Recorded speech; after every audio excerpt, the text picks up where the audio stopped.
Всем привет, я Макс Асабин. В этом видео мы разберемся в планшетах, я покажу вам распаковку и обзор моего нового Haion Canvas Pro 13, а в конце вы увидите процесс создания фотоманипуляции с его помощью.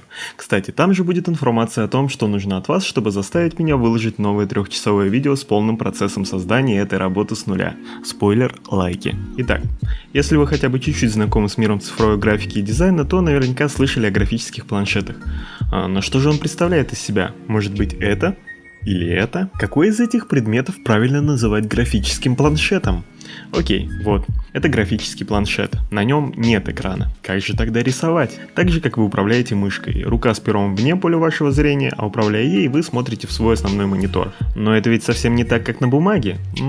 Да, месяцок придется привыкать, и это перестанет быть для вас какой-либо проблемой. Зато на нем есть чувствительность к нажатию. Прямо как на кошачьем носике. Мой личный совет всем, кто хоть сколько-то серьезно начинает заниматься цифровым творчеством: не жалейте денег и не откладывайте приобретение. Едва ли о такой полезной вещи можно пожалеть, тем более, что средняя цена на стандартной модели колеблется в районе $70-80, а цена бюджетных, но все еще хороших, начинается с $30-40. Кстати, вот мой первый планшет. Я знаю, вам может показаться, что я жарил на нем бургеры, но я просто проработал на нем 5 лет. За такое время планшеты у всех приобретают такой вид. Я надеюсь. На что обратить внимание при покупке? Перо. Без батареек. Благо сейчас это самый распространенный вариант, но все равно стоит проследить, чтобы у выбранной вами модели была пометка об этом. Тач-функция. Обычно модели с ней чуть дороже, а на деле это просто возможность пользоваться планшетом как тачпадом от ноутбука. На мой взгляд, абсолютно ненужная вещь. Наличие и количество всяких кнопок тоже не самое важное. На деле ими пользуются нечасто, но при желании можно сделать их полезными. Чувствительность к наклону. К сожалению, ничего не скажу об этом, я всегда работал без нее и до сих пор не считаю жизненно необходимой. Размер рабочей области. Тут выбирайте на свой вкус и в соответствии со своим бюджетом, но все планшеты, на которых работал я, имели размеры 12:9 и 15:9 см, и для меня это никогда не было проблемой. Чувствительность и разрешение. Тут все банально, чем выше, тем лучше. В целом я обычно не сильно обращаю на это внимание, так как сложно почувствовать разницу на практике. Что ж, с графическими планшетами все понятно, но по моему опыту общения с людьми далекими от этой темы, когда они узнают, что кто-то создает цифровые рисунки на чем-то более удобном, чем мышь, то в первую очередь в голову приходит все-таки такая картина. О, графический планшет с экраном, скажете вы. Экран с графическим планшетом, отвечу я. А если точнее, перьевой дисплей. Можете запомнить и использовать это название. Ведь оно действительно идет ему больше, потому что он выглядит как дисплей, весит как дисплей, подключается как дисплей и крякает как дисплей. Здесь уже все гораздо ближе к рисованию на бумаге, и привыкать легче. Однако стоят такие дисплеи намного больше. Средняя цена на самые популярные 13-дюймовые модели около $800, а модели большего размера и того выше. И несмотря на определенные преимущества дисплеев перед планшетами, раньше я особо не задумывался об их покупке именно из-за высокой цены. Поэтому, когда Haion предложили мне ознакомиться с их дисплеями, мне это показалось достаточно интересным. Цена на 13-дюймовый Canvas Pro $500 или около 30 тысяч рублей в их магазине на AliExpress.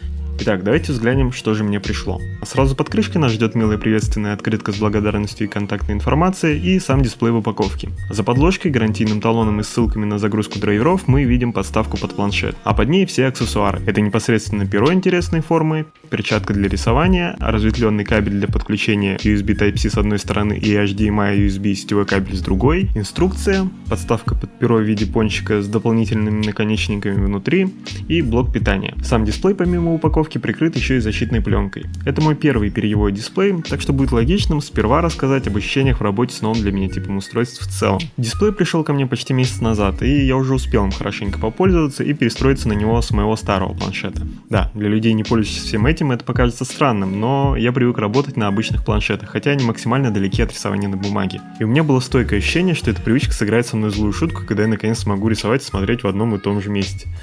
Что ж, первое, что нужно сказать, рисовать на дисплее реально круто и приятно. Возможно, даже слишком приятно, поэтому при работе с обработкой фото тебе хочется на нем как можно больше рисовать и как можно меньше управляться другими инструментами. Это определенно очень удобно для иллюстраторов, где почти 100% рабочего процесса это рисование. В первый же день, когда я получил дисплей, рисуя всякие фигуры и прочее, я сравнивал, в работе с каким из устройств моя рука чувствует себя более уверенно. И дисплей действительно выигрывает, несмотря на то, что на обычном планшете я работаю несколько лет, а дисплей тестировал впервые. Но в работе с ним есть есть и минусы. Например, в некоторых положениях рука просто загораживает для тебя экран, чего с графическими планшетами по понятным причинам не случается. Но главное, если вы, как и я, имеете бинго в виде плохого зрения и больной шеи, то просто невозможно долго работать с наклоненной вниз головой. Решается эта проблема установкой дисплея на кронштейн, регулируемый под удобную высоту. И тут нам стоит перейти от общего к частному, а конкретно к особенностям модели Canvas Pro 13. В отличие от ее старших по диагонали собратьев, к сожалению, на ней нет крепления веса для удобной установки на кронштейн. И не знаю, связано ли это с маленькими габаритами дисплея или еще с чем-то, но факт есть факт. Мне предстоит подумать, как подвесить его на кронштейн. А на данный момент он стоит на подставке из комплекта. Она действительно хороша настолько, насколько ей позволяет высота. Ибо если бы он просто лежал плоско, у меня бы даже за 10 минут работы отвалилась голова. Безусловным плюсом является кабель. От большинства дисплеев, что я видел, отходит по 2-3 кабеля, что создает ад из проводов на столе. А здесь же всего один провод, который превращается в 3 где-то там далеко под столом. Кого вообще волнует, что там под столом, правда? После подключения я сразу скачал драйвера с официального сайта и откалибровал планшет. Скажу честно, калибровка странная. Местами мне показалось, что без калибровки дисплей работает гораздо точнее. Не знаю даже, назвать ли это плюсом или минусом. Кстати, перед тем, как мне отправили дисплей, главная тема, по которой я переживал, это точность, с которой перо будет рисовать. Ибо насмотревшись некоторых обзоров, я увидел, как дисплей плохо себя проявлял в тестах с линейкой. Если кто не знает, для этого прикладывают линейку к дисплею и рисуют прямые линии по ней. В идеале линия должна быть ровной, и плохо, когда она получается волнистой. Поэтому первым делом после подключения я повторил этот тест сам и был приятно удивлен. Ну, вы сами видите на видео результаты этого теста. Судя по тому, что я смог найти в сети по этому поводу, проблему исправили обновлением драйверов. Знаете, приятно, когда компания не забивает на свои продукты и что-то делает для решения серьезных проблем. Кстати, на этих тестах можно заметить легкую задержку пера. Она, конечно, небольшая, и в работе это мне не помешало, но технически это, конечно, грешок, который стоит упомянуть. Стекло у планшета матовое, и для меня это огромный плюс. Я даже свой обычный монитор долго выбирал по двум основным параметрам. Это матовое покрытие и IPS. Canvas Pro, кстати, тоже имеет IPS-матрицу и очень хороший цветопередач. К сожалению, я не техноблогер и не скажу об этом ничего подробнее, но могу кратко пробежаться по некоторым другим деталям. Рабочая область 293 на 165 мм, разрешение Full HD, время отклика 25 миллисекунд, чувствительность 8192 уровня нажатия.